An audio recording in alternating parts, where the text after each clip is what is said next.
పశ్చిమ గోదావరి జిల్లా పాలకొల్లు పెద్ద మసీదులో రంజాన్ మాసం సందర్భంగా ముస్లింలకు మంత్రి నిమ్మల రామానాయుడు ఇఫ్తార్ విందు ఇచ్చారు.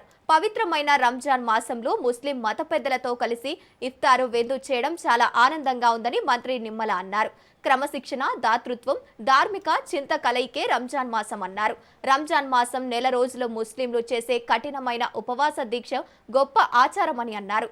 చంద్రబాబు ముస్లింల సంక్షేమానికి, అభివృద్ధికి అధిక ప్రాధాన్యతనిస్తూ రాష్ట్ర బడ్జెట్లో 6,090 కోట్లు కేటాయించారన్నారు.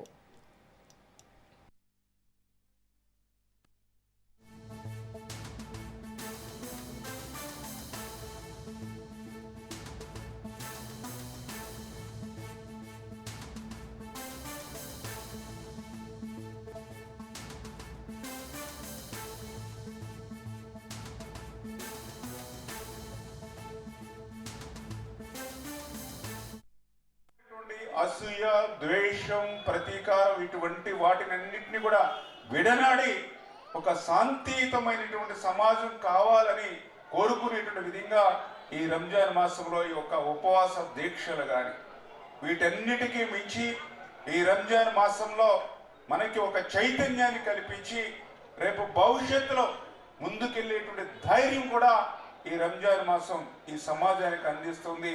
ఈ రకంగా ఉన్నటువంటి యొక్క రంజాన్ మనందరికీ కూడా స్ఫూర్తిదాయకం. అటువంటి అత్యంత పవిత్రమైనటువంటి రంజాన్ మాసం సందర్భంగా ప్రతి సంవత్సరం కూడా ధర్మారావు ఫౌండేషన్ ద్వారా ఈ యొక్క ఇఫ్తార్ విందును ఈ యొక్క పెద్ద మసీదు మన పాలకొల్లు సెంటర్లో మరి ఏర్పాటు చేసుకునేటువంటి అవకాశం ప్రతి సంవత్సరం కూడా నాకు కల్పిస్తున్నందుకు ముస్లిం పెద్దలకు కూడా ఈ సందర్భంగా ధన్యవాదాలు కూడా ఈ సందర్భంగా తెలియజేసుకుంటూ అటువంటి ఒక పుణ్య కార్యక్రమంలో మాకు కూడా అవకాశం కల్పించినందుకు వారికి ప్రత్యేకమైన ధన్యవాదాలు ఈ సందర్భంగా తెలియజేసుకుంటూ ఈ సమాజంలో అత్యంత పేద వర్గాలు, వెనుకబడినటువంటి వర్గాలు, అట్టడుగునటువంటి వర్గాల్లో మొదటగా చూస్తే ముస్లిం వర్గాలే ఈరోజు సమాజంలో మనకు కనపడుతున్నటువంటి పరిస్థితి.